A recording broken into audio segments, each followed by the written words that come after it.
what is the cause of suffering? Suffering, for some reason, I always think of stubbing my toe. Um, I don't know why. It's just a very visceral image, and one which I think we all share, right? Has someone never stubbed their toe here? I didn't see a lot of nodding. Is it really just me? Okay, no, okay, good. Good. I'm not the only one who suffers. Great. No. Uh, I always think of stubbing my toe as like an experience of suffering, but it's not actually the toe stubbing itself, which is suffering.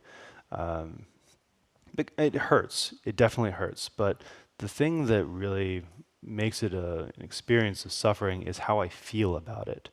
It's how stupid I feel having stubbed my toe, or how unexpected it is.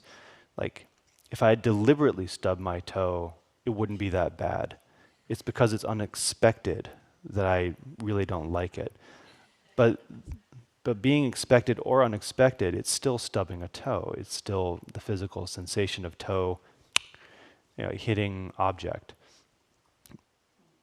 But it's my frustration, it's my reactivity to the experience that really draws out the experience of suffering.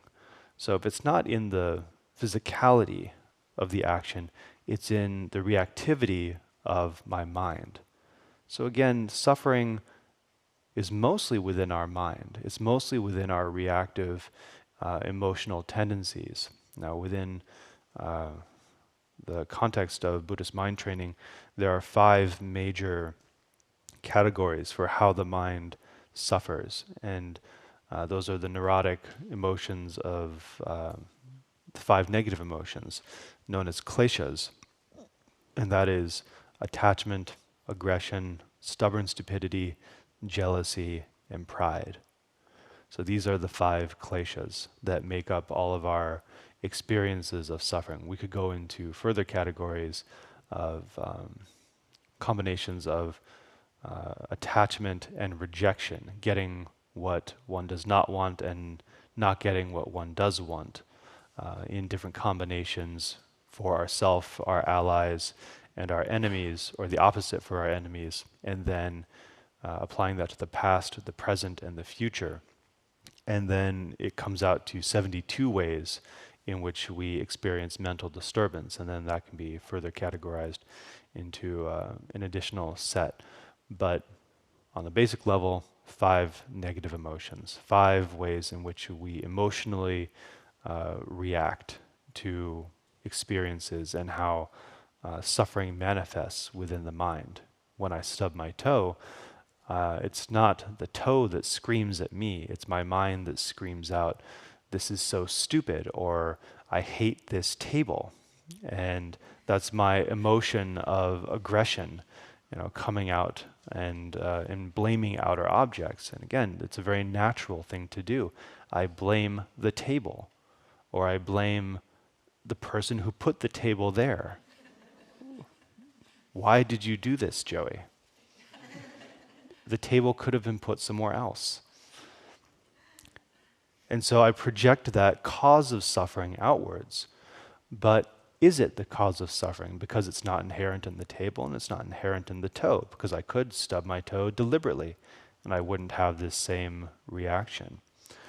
So it comes from within, and it comes from these 5 negative emotions. So what is the common thread that ties all these 5 negative emotions together? That is my attachment to myself. That is my neurotic grasping to the sense of self and wanting to cherish and protect that sense of individuality, or that sense of comfort, or that sense of me-ness.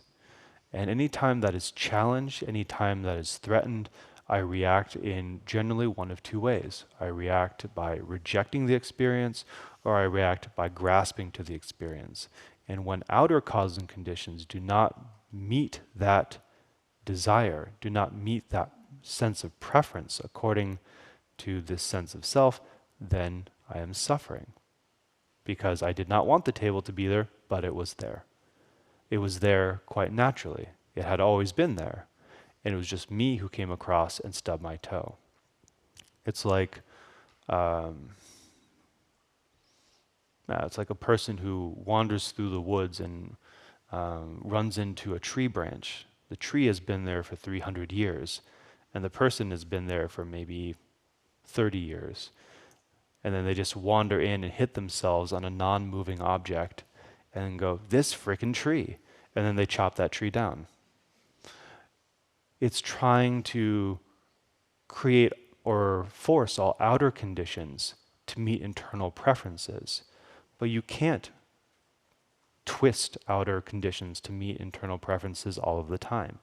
You can do it some of the time, but you can't do it all of the time. And you definitely can't do it all of the time to all of the conditions. So we have to find some kind of harmonious way of being with the way things naturally are. Impermanent, compounded, not isolated in any way, interconnected, interdependently arising. We have to find some way of living in this natural world as a human being without translating our experience of the natural world into an experience of suffering due to this neurotic attachment to self, due to this strong set of preferences that we have built up, either in this lifetime or in previous lifetimes.